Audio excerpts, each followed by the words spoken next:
Greetings, Sir Janus. My name is Charles Kim Yampilocchio from 198A, and we will explain our program. So I'm assigned to the first part of our code. So this Java program is a simple library management system that stores books in a two-dimensional array, where each entry contains 5 details: the book's ID, title, genre, author, and quantity. Another similar array tracks borrowed books. To make values editable across methods, the program uses single element integer arrays to store the number of books and the number of borrowed books. The main menu runs in a continuous loop and lets the user choose between user, manager, or exit. Inside the user section, the program offers options to borrow or return books, calling dedicated methods that check availability, update quantities, and record transactions. Screen clearing strings keep the interface easy to navigate, and the system cycles back smoothly after each action, creating a basic but functional library workflow. Greetings, Sir Janus. I am Chris Jones from Mind A, and I'll explain the second part of our code, which handles the manager account and table display. When the manager logs in, the program shows 4 options: add books, edit books, remove books, or go back. The program checks the manager choice and calls the correct method, like add book, edit book, or remove book. This keeps the manager inside the edit menu until they choose to return. The printable method is used to display book information neatly. It looks for the longest text in the data to set the proper spacing, so all the columns line up correctly. This makes the output organized and easy to read. In this part of the code, the program prints the content of a 2D array in a clean and organized table format. It goes through each row, skips empty ones, and prints every column value, while adding enough spaces so the columns stay properly aligned on the screen. After that, the code uses a save number input method that repeatedly asks the user for a number and check if it is valid. If the user types something that is not a number or enters a value outside the allowed range, the program shows an error message and asks again. It only stops when the user finally provides a correct and acceptable input of number. Hello, Sir Janus. Good morning. I'm Christopher James, Director from 198, and I'm explaining the third part of our code. Then this part is expand array. This method increases the size of the existing 2D array by creating a new one that has 100 additional rows but still keeps the same number of columns. Inside this method, a for loop runs through every row of the original array. For each row, it checks if the first column is not null, meaning the row contains actual data of its. If it does, a nested loop copies every element from that row into the corresponding row of the new expanded array. After all existing data is safely copied, the new larger array is returned. Then the second part, the edit array method uses a for loop to search through the entire dataset row by row. It compares the value of the first column, book ID, with the given selector. Once a matching row is found, the method decides what action to perform. If its adding is true, it updates the quantity by adding the new amount using integer parsing. If a subtracting is true, it subtracts the given amount instead. If neither is true but an input array is provided, a nested loop replaces the entire row by copying each element from the input array into the target row. Because of this logic, edit array becomes the main method responsible for updating, modifying, and overriding data in the table. Greetings everyone, my name is Calvin Roy A. Rosario. So for the first part of the code copies an entire row from the 2D data array into selected array by looping through each column and converting each value to a string. Then stops once the matching row is found. In the add book method, the program allows the manager to add a new book by preparing an array to store book details and checking if the main data array is full, expanding it if necessary. It displays the book table, asks for a book ID, and allows the user to exit by typing X before adding the book. It checks it if the entered ID already exists using the edit array function. If a duplicate ID is found, it warns the user and prevents adding the same book twice. Now let's take a look at the remove book function. This method handles deleting a book from both the main library list and the borrowed books list to keep the system consistent. This method begins by preparing two variables, a book attribute array, which will later be used to overwrite deleted entries, and a book ID string that stores the user's input. It then enters a loop that allows the manager to remove multiple books. Inside the loop, the program displays all available books and asks the user for a book ID. Typing X exits this section. The program checks if the book exists by calling edit array. Here, the method is only used to retrieve the book data without modifying anything. If the book isn't found, it prints an error message. Otherwise, the system decreases the total book count and removes the book from both the main data and the borrowed books list by overwriting its row with an array full of null values.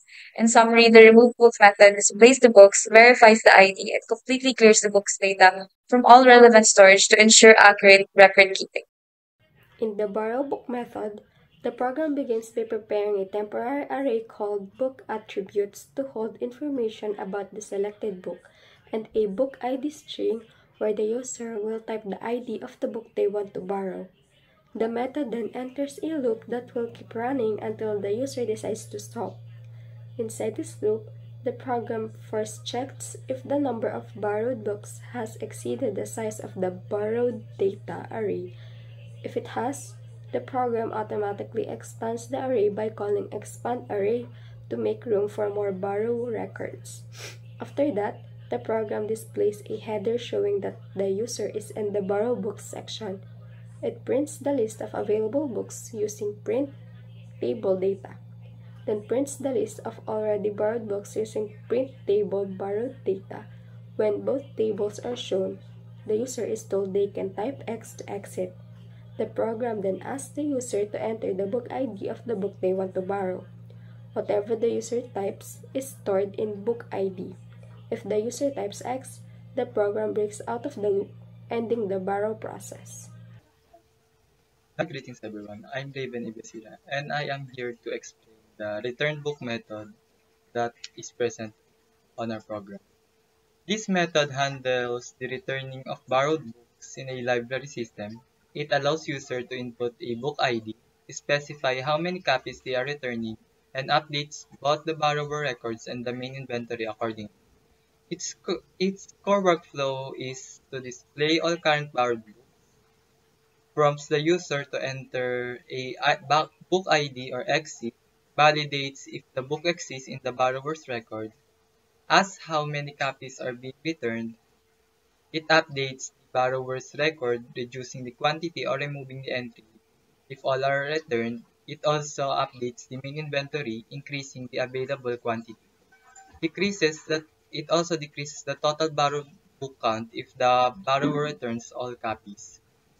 Its key operations uses helper methods like edit array to search and update records. It also uses input int to safely get numeric input while within valid bounds. It also runs in loops until the user chooses to exit. That's all I have to explain about the return book method that is present on our program. Thank you. Greetings everyone, my name is Sabroso Clark Jemel and I'm going to explain this method called edit book. So in this first part of code, it prompts the available books and after that it will ask you the book ID. Then it will check first if you entered X. When you entered an X, then it will just exit on the edit book. Then next, if you entered an ID, it will search it first and try to find if the ID you want to find is existing, but if not, then this right here will prompt an error.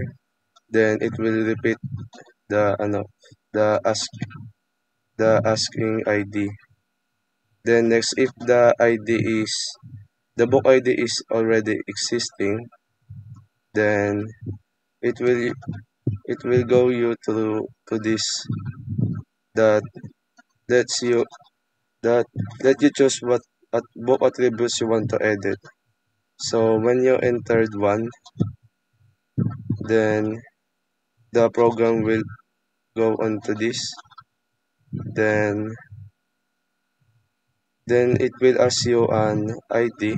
Then after that, it will search the ID if the ID you want to replace it is already existing, because on this code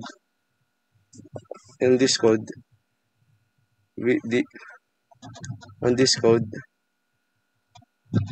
the duplicate ID will not accepted, and it will prompt this error because the ID can't be duplicated.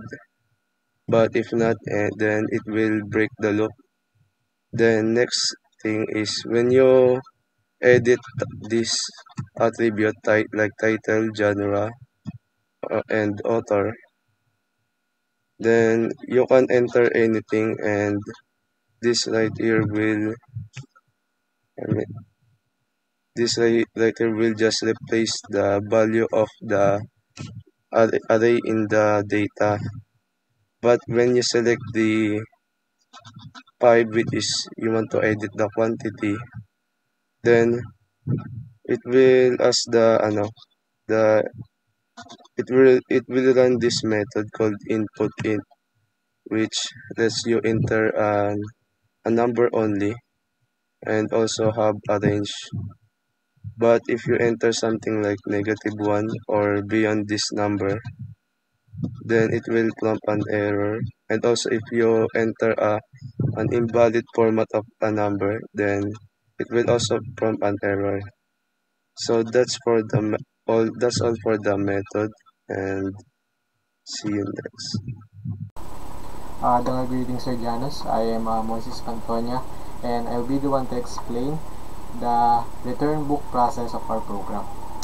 This part of the program is responsible for updating the system whenever a user brings back a book they previously borrowed.